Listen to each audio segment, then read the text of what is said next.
In 2025, there are different types of influencers. Some are sports influencers, some are cooking, but now you have influencers who basically make money off being lonely. That's right, like chronically lonely. On one case, you got somebody like Tia Mowry, who's divorced, and she's an influencer that pretty much talks about how she just can do everything as a single mom, how great her life is, and how she don't need a man. And this content is exceptional for a certain group of women, especially those women in their 30s and 40s who've, number one, never been married, or they're single moms themselves. Then you have somebody like Tracee Ellis Ross, the rich auntie type, the lady who has never been married, never had a kid, and she does everything on her own. And this is interesting because so many women, in my honest opinion, even more women identify with Tracee Ellis Ross, specifically because she also travels around the world. And she has a travel show, which is not really the best from what I understand, called Solo Traveling with Tracee Ellis Ross. And for some women, it's really inspiring. I just finished watching Tracee Ellis Ross' new show, Solo Traveling, and these are my takeaways. The most important message I got from this show was less about solo traveling and more about being comfortable in your own skin. On one of the episodes, she talked about not waiting for something to happen in her life in order for her to really experience the richness and the fullness that life has to offer. From my own personal experiences, you become really comfortable with yourself when you start doing things alone. But wait, there's more. I do not like Tracee Ellis just because she travels. Traveling is one of those things, but I just admire the fact that she is a living example of what it looks like for a woman to live life on her own terms. Now, again, this is cultural for many Black women out there, especially coming from a community where traveling is not something that you see. I mean, as a Black man myself, I didn't get my passport until I was like 34 years old. And so again, many people are inspired by just going and seeing something different. And if you don't have your friends or a mate to go with you, of course, you would be interested in, just taking a chance, putting yourself first and going out and living life. But the problem is that this is expensive. Anybody who's traveled around the world can tell you that it's not cheap. And there has been some problems with women traveling. If you've ever booked a trip for one, you know the struggle. Hotels charging more, cruises slapping on fees, tour groups treating you like the odd one out. It used to feel a little alien. When people would call me brave, I'm like, I'm just like you. I just want to travel. Caitlin Rosati says she's been to 90 countries by herself over the last 10 years and often felt penalized just for rolling solo. The gondola ride in Venice, it's 90 euros, no matter what. And so if you're a party of 4 or you're a party of 1, the flat rate is 90 euros. So it's a steep price to pay for being alone. It's the so-called single supplement, an extra fee charged to solo travelers because hotels, cruises, and tours are often priced for 2. So if you book alone, you pay more just to cover the empty spot. So in the past, the issue is that a lot of these trips are made for 2, right? And that's the issue. A lot of, let me just say, cruise ships, airplanes, hotel destinations, they've been raising the prices on these solo travelers. Now, it's interesting that you should know 68% of all solo travelers are females, okay? And the reality is it's costing them a lot of money, all right? So this is starting to happen. Google search data shows the term solo travel gradually climbing over the last 15 years until the pandemic, and then again reaching a record high this past summer. I think a lot of people decided during the pandemic they wanted to travel come heck or high water. And so you saw that surge of travel interest, and solo travel is among those trends that we've seen just skyrocket. And now some travel companies are capitalizing on that growing sector of travelers. From safaris in Tanzania waiving fees to cruise lines like Norwegian adding hundreds of cabins dedicated to solo travelers. Sometimes if the cruise is not selling well, they will waive the solo supplement fee, which can be as much as a regular sailing. So not everyone's doing this, but those deals are definitely out there, and you're seeing more of that happen. So companies are adjusting to this, lowering fees, waiving fees, and of course, you're seeing women take advantage of this more. Now, I want to deal with some of you sisters out here who be out here acting like y'all solo traveling, especially if you are very attractive, okay?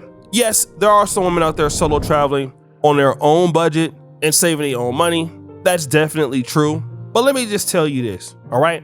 As much as some of these ladies are acting like they don't need men, these same ladies, I can guarantee you over 50% of these ladies are somewhere asking a dude for some money to pay for a trip. Now, when they go to Instagram and upload their trip on their stories and they in Zanzibar and they somewhere else, you know, they in any kind of place, Europe. Oh, no, they're not gonna put the dude up there. But who you think paid the rent that month? Who you think, you know, was doing something strange for a little change to get over there to get them tickets? Oh, hell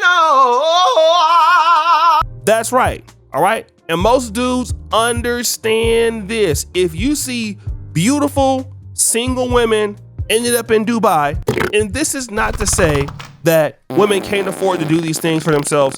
Of course they can, right? But any kind of average looking woman or attractive looking woman, if she got a dude in her life, somebody she's dating and dealing with, somebody is giving her some money to go to these damn trips, all right? This is the truth. And so I don't understand why some of these ladies are over here acting like it's solo traveling and you're just doing it all by yourself. Honey, check this out. Tracee Ellis Ross is rich. She can solo travel because number one, she got a Roku original series. She literally is getting paid to do this. But the majority of you ladies out there are not.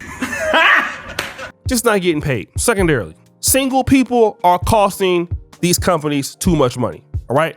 Their profits are going down. And then so what does that mean? 68% of women are solo travelers. What does that mean? Even if the dude is paying or helping you go on a trip by yourself, he would rather for you go by yourself, risk meeting somebody else, than for him to mess up his money and go with your ass. The solo traveling thing that's happening with women is not really expressing the empowerment of women so much. It's really saying that, well, a dude don't want to, you know, pay for the whole thing and go on there with you like it used to be. That's the issue. And I think that people are just moving the goalposts. You know, this is solo traveling, and yeah, dudes can be helping out here and there, helping their girl or some chick you're dealing with, you know, pay their rent or go on a trip. But back in the day, it was dudes like my wife or my fiance wants to go to Greece. Now, we're gonna be real, most of us as dudes, we don't really care about seeing the world. But, you know, you have your girlfriend, your wife, she'll be like, hey babe, let's go on this trip. How much it cost? $5,000 only, $10,000. What? Oh, hell no. And then, you know, she talk you into it and you make payment plans or whatever. And you go on a cruise with your wife for like 2 weeks. You go to Hawaii, things like that, right? And if you really love your wife or you love your girlfriend, you don't mind doing this. This is not something that's new for men. And actually, you know what? I'm gonna be honest. When you have a woman that's adventurous and she wants to force you to try new things, go out and do something new, you appreciate that. And you as a man don't mind paying for the majority of it, if not all of it. It's not a bad thing. But when you have so many women, and I'm talking about attractive women, especially in the Black community, that are going on solo traveling, that means even your friends ain't going with you, or you going on group trips, that shows you what's going on in Black America. Not only Black America, there are white women going through this, right? You have women who are in their 40s and their 50s, and they're talking about, you know, I'm putting myself first. Well, yeah, that's the problem. You've been putting yourself first so long that the only person that can deal with you is you. I mean, this is what happens when you have a culture of certain ladies falling into a self-discovery, self-love, self-appreciation. Literally, you end up by your damn self, all right? The more you do all of these things alone in life, typically, not all the time, but the poorer you're gonna be, okay? The less opportunities you're gonna have, and everything, it looks good on the outside, but it's not. We all in life, men and women alike, get further because of our value to each other, all right? I'm living over here in Africa. I could tell you the people that are really, really good and strong in East Africa in these economies, Eritreans, Indians, okay? These are people who work as a team, as a unit. in Kenya, the Somalians, all right? They don't have that mindset of everything is about me. I need to emphasize my self-love, my self-discovery, my joy. That attitude people just don't want to deal with that. And then that's the problem that I'm having with a lot of the things coming out with some of the ladies right now. It's like, okay, well, what value do you feel like you need to bring to the table? Because if you were bringing that value to the table, especially some of the ladies out here that are looking good, you would never have to worry about solo traveling at all. The dude will be paying for your stuff. Well, I don't need nobody to pay for me. I don't need nobody to do this and that. I can do it by myself. Okay, that's completely great. All right, then make sure you keep that same energy. And again, when I see a lot of this stuff that's documented, unfortunately, it's being marketed to the women in our community for the most part, because they're the biggest solo travelers. They make the least amount of money. They will have the least amount of error to make when you're talking about saving for retirement or getting a home, all of this stuff. And then you have these women who are buying into this and buying into Tracee Ellis Ross's life when Tracee Ellis Ross doesn't represent you. It's one thing for me to love Allen Iverson or love Michael Jordan or love Michael Vick or like Patrick Mahomes. I don't live the same reality that they do. And so just because they can be an inspiration to me, I got to understand that we're not on the same playing field and never will be. Women got to understand, like, you're not on the same playing field as Tia Mowry. All right. You cannot be so influenced by her because she's been rich for a long time. She's in Hollywood. She got married to a rich guy. Same thing with Tracee Ellis Ross. She has an Ivy League degree. She's been rich for a very long time. You know, she can inspire you, but only to a certain level. She could live her life literally without the help of a husband, but her team is strong enough around her that it can replace having a husband or a strong mate. Like Tracee Ellis Ross has so many connections around what she does, so many things that most married people don't have. And if you're a person that's not connected, you gotta get connected to certain things. And a lot of times, if you don't have anything else, it's through a wife, a husband, or something else like that. When you're just out here all by yourself, trying to get it together, you become assed out. And I have learned that the hard way living out here, Uganda or Poland, the last decade. You know, when you live in an individualistic ass society, you think that everything is sweet. I'm here to tell you that it's not. All right.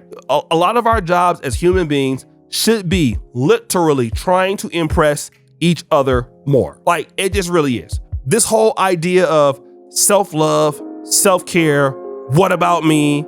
As long as I feel great, I get that. At the basic level, you got to survive. That's true. But now look what's going on. The fact that these solo travelers are mostly women and they can't get no men to really step up and do it all the way for them. That's telling, because 30 years ago, these sorts of trips were with husbands and wives. So guys, what do you think? It's your boy, Shitty Jackson, back at it again with another episode of Celebrity Drunk. Appreciate you for all you do for the bell. We're out.